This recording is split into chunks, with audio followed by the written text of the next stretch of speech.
There's a road in the hills that doesn't show up on any modern map. It winds through the trees like a scar, narrow, faded, and half swallowed by weeds. Locals say it used to lead somewhere, but now it leads to nothing. No signs, no lights, just silence. If you follow it far enough, you'll come across a rusted fork where a name used to be, not painted over, not replaced, just gone, a slab of metal, empty and corroded, hanging crooked on one hinge. This is where the town once stood, not a ghost town in the way you'd imagine. There are no crumbling storefronts, no broken saloons, no wide-open windows flapping in the wind. There's nothing, just outlines in the grass, foundations where walls used to be, a fragment of fence, a well, covered now with stones and moss. And yet, what's most disturbing isn't what's left, it's what's missing. Not the buildings, not the people. The name, Dot. No one says it anymore. Some claim they never knew it, others flinch when you ask. You'll hear them say that place or the hollow or you mean, up the road, past the ridge, but they won't name it. Not out loud. It wasn't always like this. There was a town. People lived here. Families. A church stood on the hill. Children walked to school, rain or shine. There was a grocery, a feed store, even a small diner, where you could get coffee for 7 cents. Ordinary, unremarkable, until, one day, it wasn't. The story goes that something changed in the early 1970s. Slowly at first, like a trickle. A girl went missing on her way home from school. No trace. The sheriff called in a few dogs, but they refused to go near the eastern tree line. A week later, her teacher stopped showing up. Found his car idling on the side of the road, driver's door wide open, keys still in the ignition. His wallet and coat were on the passenger seat. After that, things spiraled. A family of 4 disappeared in the middle of the night. Neighbors claimed they'd packed up and moved, but the house was untouched. Food in the fridge, beds made, plates in the sink. There are no official reports. Not anymore. County records from that era are strangely incomplete. Entire years missing. Microfilm reels labeled incorrectly. Paper files water damaged or lost in a fire that no one remembers happening. But interviews with surviving locals, those willing to speak, tell a different story. They say something was seen in the woods, a shape, a sound, something that didn't belong. They say it knew the names of those who saw it. It whispered them back. One man, a former deputy now in his 90s, remembers the town council calling an emergency meeting in July of '74. Doors were locked, curtains drawn, no minutes were taken. But the next morning, every road sign had been taken down.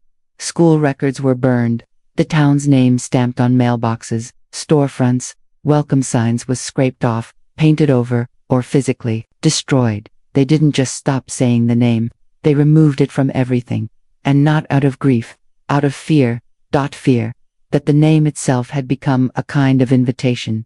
A photograph exists, though its authenticity is debated, a black and white image from a 1971 town fair. Children playing, women holding pies, streamers and signs fluttering in the background. But if you zoom in, beyond the crowd, behind the schoolhouse, there's a figure standing at the edge of the woods, tall, still, face indiscernible. No one remembers seeing him there that day. No one knows who took the photo. The last known video recording labeled with the town's name is a damaged VHS tape found in the estate of a former resident. It's dated November 1971. There's no audio, only grainy footage of houses, trees, the school playground. The camera shakes and cuts irregularly. At one point, it lingers too long on a child standing motionless in the field, staring directly into the lens. Her eyes are blacked out, not scratched or obscured, but simply missing, just blank sockets. Like someone had carefully erased that part of the tape. When researchers tried to digitize the footage, the file corrupted at the exact frame where the child appears, multiple times, on multiple systems. A technician at the archive reportedly said it felt like the data was resisting being seen. The more you dig, the stranger it gets. Maps printed before 1974 show the town clearly marked, Elm Hollow, population 312, elevation 1,140 feet. But from 1975 onward, it disappears. Not just erased, the entire region is relabeled, boundaries shifted, natural landmarks redrawn. One satellite image from the 2000s shows a square mile of blurry gray where the town once stood, just static, like a smear. A county GIS worker claimed the satellite couldn't lock focus, as if the land didn't want to be captured. Rumors persist that the town didn't vanish, it simply folded in on itself. That the name, the identity, the memory of it, was sealed, on purpose, by everyone who lived there. They say names are powerful. That once you speak a name, you mark it, you call something toward it, and that the people of Elm Hollow, in their final act as a community, chose to remove the name to stop whatever was coming, or perhaps, whatever had already arrived. People who try to find the town today report strange experiences. Their phones lose signal at the edge of the woods. Compass needles spin. Some claim they hear their own names whispered through the trees. One woman, a hiker from out of state, says she saw a trailhead sign, freshly painted, with the name Elm on it. She took a photo, but when she checked her camera later, the sign was blank. What kind of place removes itself from memory? Not because it was forgotten, but because it was remembered too well. There is still no consensus on what happened in those final months. No central record, no grave markers, only scattered testimonies, rumors, fragments, pieces of a puzzle, where the image changes every time you look away. But here's the one thing everyone agrees on: it was real, and it had a name. You might even be thinking of it now.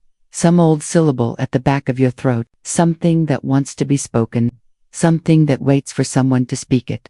That's what they were afraid of, that someone would remember and then say it out loud. Asterisk, it's easy to forget how towns begin, not with roads or laws or governments, but with people, with one family, then another, a gathering of hands, building shelter against wind and wilderness. That's how it started here too. Before the name was lost, before the whispers, before the silence, there were settlers, real people, men and women who came to the hollow to make something permanent. They arrived in the spring of 1909, led by a man named Elias Mercer, a carpenter from Pennsylvania. With a quiet voice and a thick leather journal he kept locked with a metal clasp, he traveled with 4 other families, all from the same small sect that split from a rural Quaker congregation decades earlier, not out of anger, not even because of belief, but because they thought God had stopped speaking through scripture, and had started speaking through lands. They were not exactly religious, but they were not without faith. They believed in patterns, in silence, in a kind of listening that went beyond words. Elias once wrote that the earth remembers what we forget, and it speaks in the space between names. He chose the hollow because of its shape, natural contours hidden between ridges, trees too thick to see the sky, a narrow river that ran counter to the county's topography. Locals called it the backward stream. To Elias, it was a sign. They built carefully, homes arranged in a semicircle facing inward. Every structure had a central hearth, and every hearth was built with stones pulled from the same place, a bend in the river marked with smooth, round boulders that shimmered faintly at night. A detail some dismissed as mica, others as coincidence, but it mattered to them. Placement was important. Symbols were everything. They named the settlement Elm Hollow, though even then, there was reluctance. Some writings suggest the name was always temporary, a placeholder, a way to trick whatever they believed might be watching. They rarely spoke it aloud. In public, they referred to the town simply as home or the circle. Even in letters, they used coded phrases, referring to events in the clearing or beneath the ridges. Asterisk, within a few years, the town was thriving. Not in the conventional sense. There were no railways, no booming industry, but in its own strange rhythm. Families worked the land, children were taught in rotating homes instead of a schoolhouse, and gatherings took place in silence, around communal fires, where stories were told without speaking. They would draw symbols in ash, pass small stones from hand to hand, or simply sit, waiting for meaning to arrive unbidden. They believed memory was sacred, but speech was a risk. In 1917, Elias Mercer disappeared. He left behind no note, no signs of struggle, and most disturbingly, his journal unlocked, pages torn at random. Some entries remained. In one, dated just weeks before his disappearance, he writes, asterisk, the trees are learning our shapes. Something waits behind the pattern. We named this place once, and now it hears us more clearly. After Mercer vanished, leadership passed to a council of elders, none of whom had surnames listed in any official record. By this time, Elm Hollow had already begun to slip away from the outside world. Asterisk. County inspectors sent to survey the land reported dense fog, disoriented compasses, and paths that folded back on themselves. One man, a junior clerk from the tax assessor's office, described the visit as stepping into a story someone was trying to forget. But to those who lived there, it wasn't fear, it was devotion. Preservation. They believed that too many names, too much identity, would attract the wrong kind of attention. They spoke of the listening one, a force that awakened, not through worship, but through repetition. And names, they believed, were the loudest kind of prayer. By 1925, even first names had become rare in Elm. Children were called by nicknames or not at all. Schoolwork was unmarked. Town ledgers listed only symbols, spirals, crosses, geometric shapes. Outsiders, if they arrived, were treated with cool politeness, but were never asked to stay. Those who attempted to map the area found that their notes would later be smudged, erased, or inexplicably blank. The few letters that survive from this period speak of quiet days, good harvests, and long hours spent tending to the spiral field, a large circular clearing used for communal gathering. But between the lines, something darker begins to emerge. One letter from a woman named Ida M. reads, "Last night the circle sang again, not aloud, not with mouths, but with the ground. We felt it humming. The stones near the river flickered. Like last winter, I buried my daughter's name in the roots behind the barn. She hasn't spoken since." Ida was never heard from again. Sometime in the 1930s, the last child born in Elm Hollow was registered with the county under the placeholder infant female. No name, no family listed, just coordinates. Over the next decades, births continued, deaths were not recorded. Outsiders stopped coming. The town closed itself entirely. No roads led in that weren't grown over. No letters left that weren't returned. And yet, the population remained steady. There are theories. Some say it became a cult. Others claim the land itself held some hallucinogenic property that caused shared delusions. There's a more modern suggestion that the residents had developed a communal form of selective mutism, passing this psychological condition generationally. But these theories fail to explain what was found later. A researcher from a small liberal arts college visited the area in 1968, attempting to track down lost settlements for a cultural history project. His name was Dr. Reuben Fell. He spent 2 nights in the region. The third, he was found 30 miles away, barefoot and shaking, unable to speak. He wrote only one note before being institutionalized. It read, "The town spoke back, but not in words. It knew my name before I told it." Dr. Fell died in 1983, never having uttered another word. What kind of place teaches itself to forget, not because it lost faith, but because it gained knowledge? Not ignorance, but protection. To erase a name is not the same as never knowing it. To remove every trace, every letter, every carving, every utterance, is not an accident. It's a ritual, a choice. Elm Hollow was never meant to be remembered. It was meant to be contained. And that is what makes it dangerous. Because now, someone has remembered. Someone has spoken the name again. And names, once spoken, don't go quietly. By the mid-20th century, Elm Hollow was no longer a town in the eyes of the state. No census data, no electoral roll, no listed post office. Officially, it had ceased to exist. But that's not the truth. It had simply stopped being visible. Those who went looking for Elm Hollow in the 1950s and 60s came back with strange stories, if they came back at all. A pair of amateur historians from Ashland, working on a book about forgotten Appalachian communities, vanished in 1957. Their car was found by the edge of a wooded road, doors shut, ignition cold. Inside were 2 maps, one old, one newly drawn, and on the newer one, scrawled in thick pencil, a note. "We saw the lights. There was no sound. It was watching." That's where the timeline starts to collapse. Not chronologically. Events still happened one after the other, but in logic, in reality, the closer you get to the town's end, the less things make sense.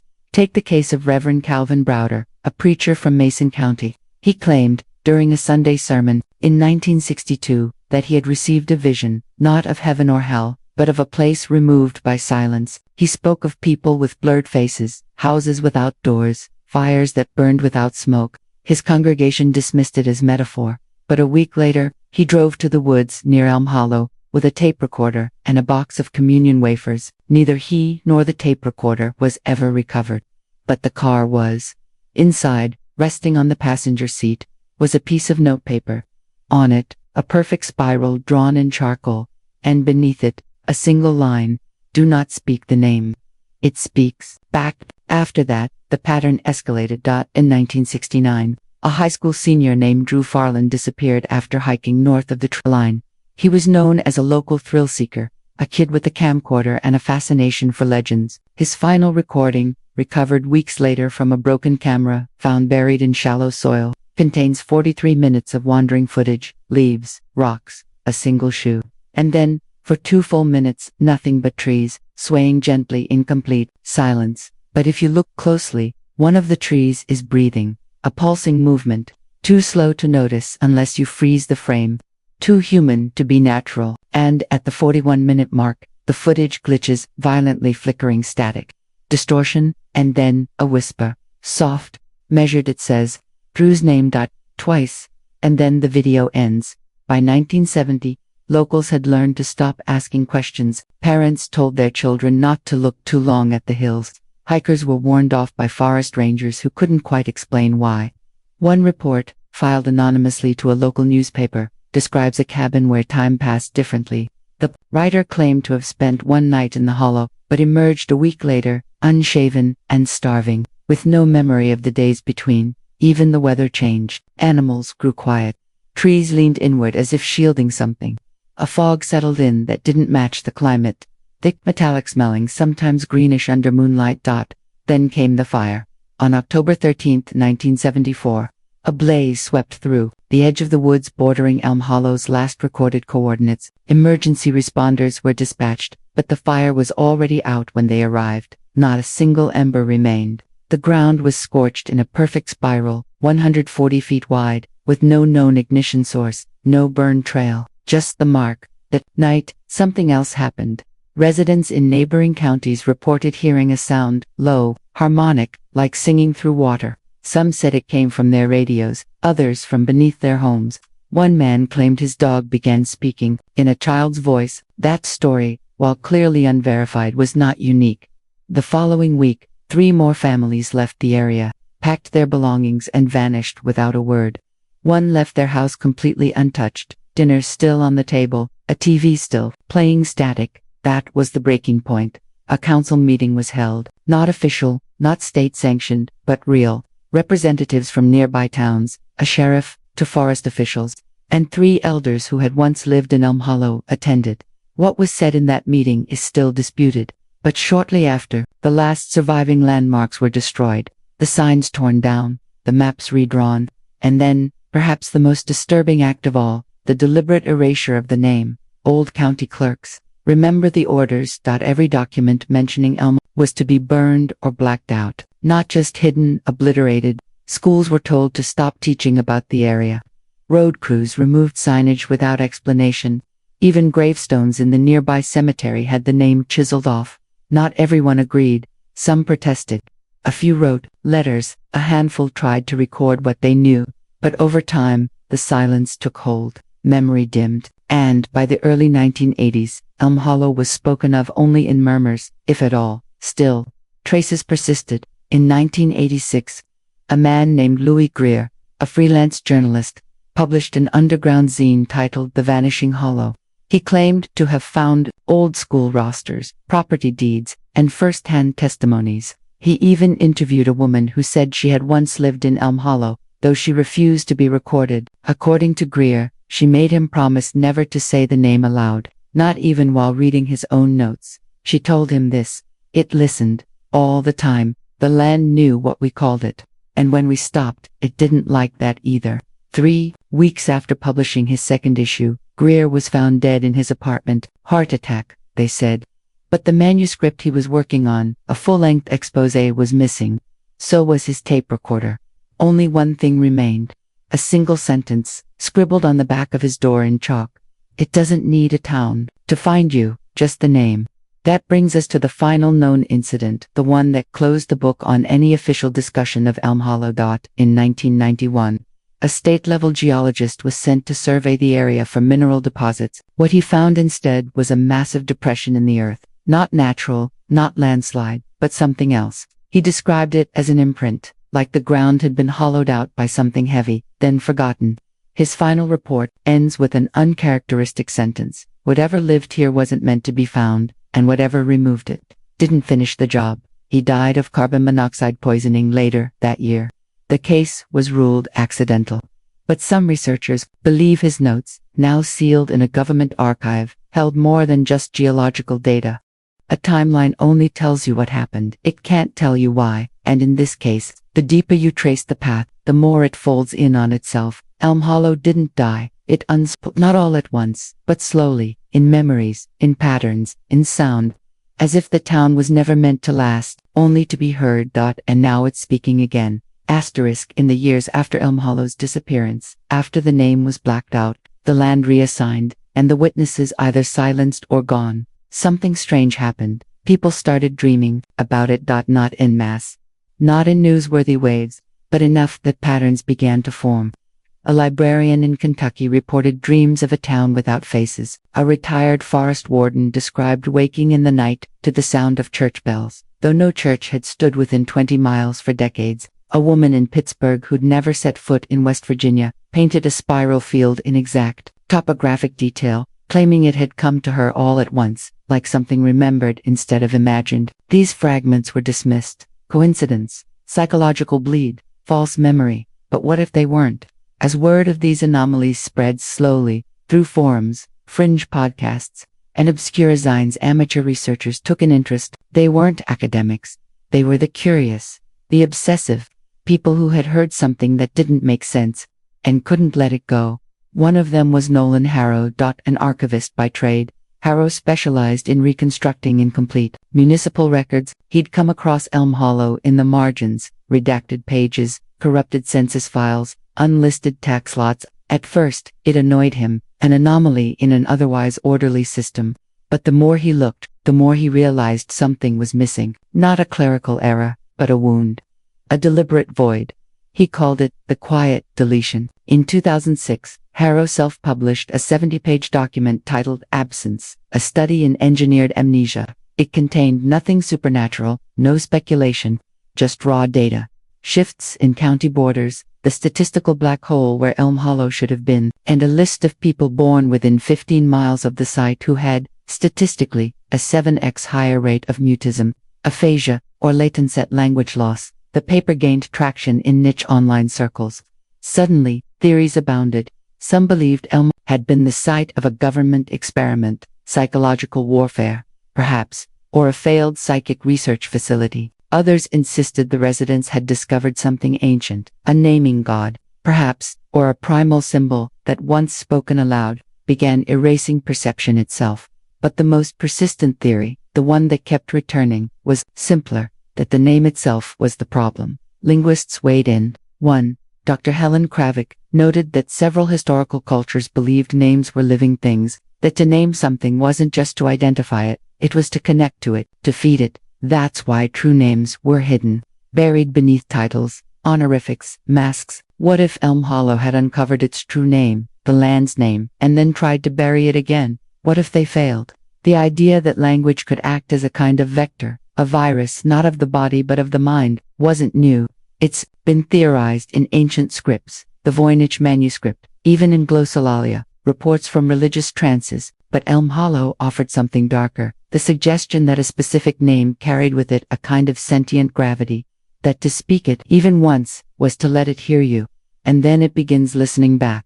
In 2011, a short-lived podcast titled Words Left Open released a special episode titled The Spiral Field. In it, the host recounts receiving a sealed envelope with no return address, containing 3 items: a photo of a spiral burned into a clearing, a transcript of a dream someone had in which a town's buildings turned to ash when a name was spoken aloud, a cassette tape labeled Elm Hollow. The host never played the tape on air. "I listened once," she says. "It was just silence, but not empty. Something was waiting in it." After that episode, the podcast went off the air. The archive was wiped clean. The host hasn't responded to interview requests since. Official agencies have never commented. No FOIA requests have turned up documents that mention Elm Hollow by name, only vague internal memos about regional instability, psychological anomalies, and cartographic inconsistencies. But in 2014, a leaked document from the National Geospatial Intelligence Agency included a single map with an odd smudge in the area where Elm Hollow should have been. The annotation beneath it read simply, "Do not digitize." Theories grew more elaborate. Some believed Elm had become a kind of mimetic sinkhole, that by attempting to erase the name, the residents had only magnified its power. Others proposed that the town still exists, not in space, but in memory, and that each time it's remembered, it draws itself a little closer. A few even claimed that you, the viewer, are now part of the story. That by hearing the name, spoken, even in a documentary, you've invited something to listen, to notice. Is that paranoia? Maybe. But history shows that humans aren't good at letting things stay buried. We're drawn to the cracks, to what's missing. We peel back layers and expect understanding. But some things were hidden on purpose, and that leads us to the most haunting possibility. What if Elm Hollow didn't erase itself out of fear? What if it was trying to contain something? Think of the rituals, the spirals, the removal of names, the refusal to speak aloud, the buried birth records. All of it, not madness, not dysfunction, but maintenance. Generational upkeep of a seal. A lock, held in place not by chains, but by silence. And then, something slipped. A name was spoken. A record released. A visitor listened. And the unraveling began. Because the moment the name left someone's lips again, the moment it entered memory, the spiral resumed. Slowly, patiently, like something waking from long slumber. There are other signs. Bird migrations disrupted, local magnetic fields fluctuating, an uptick in spontaneous aphasia cases among researchers studying forgotten towns. One historian went completely mute while giving a lecture on place-based trauma. He had been speaking about Elm. He never recovered. Nowhere in the public record is this acknowledged, but in private forums, coded messages circulate, warnings to stop speaking, guides for symbolic communication, files passed silently, imaginally, soundless, wordless, containing only a spiral. It's become a new kind of ritual, a digital one, designed not to spread information, but to protect the ones who already know. Because the closer you look at Elm Hollow, the more you begin to feel it looking back. And maybe that's the point. Not that the town was evil, not that it was cursed, but that it became a kind of mirror, one that reflects the mind that observes it, bending logic, reshaping memory, distorting identity, until eventually, you forget what you were looking for, and all that's left is the name. Waiting. Asterisk. We've reached the edge now, the end of the path. If there ever was one. We've sifted through the fragments, the scorched fields, the broken tapes, the vanished people. We've heard the whispers in the trees, traced the spirals etched in the earth, and followed the breadcrumbs left behind by those who dared to look too long. And yet, what remains? Not answers, not exactly, only silence. A kind of echo, like a breath, drawn in, but never exhaled. That's the thing about Elm. There's no definitive truth, no final event to explain it all. It resists explanation the same way a shadow resists capture. The closer you get, the more it dissolves into uncertainty.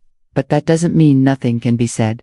Because even in its absence, the town leaves behind a shape, a negative imprint burned into geography, memory, and fear. Something happened here. That much is certain. Something vast enough, old enough, or aware enough that it could unravel the natural order in ways we still don't understand. And the scariest part, it didn't leave. Asterisk. Maybe it was never meant to. There's a theory, not scientific, not scholarly, but whispered among archivists and folklorists, that places can rot, not in the physical sense, but metaphysically. That land can become so saturated with memory, suffering, or symbolic weight, that it begins to break apart, not with decay, but with something worse. Awareness. Elm Hollow may be one of those places, a wound in the landscape that couldn't be closed, only concealed. And when concealment failed, the town tried something more drastic. It turned inward. It cut itself off from the world, like an infected limb, hoping to spare the rest of the body.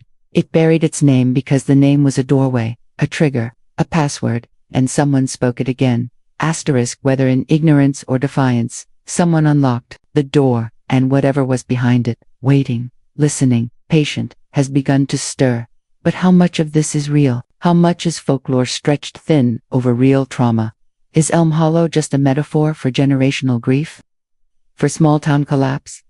For the human need to bury what we cannot understand? Maybe. But even metaphors leave tracks. Asterisk, consider this.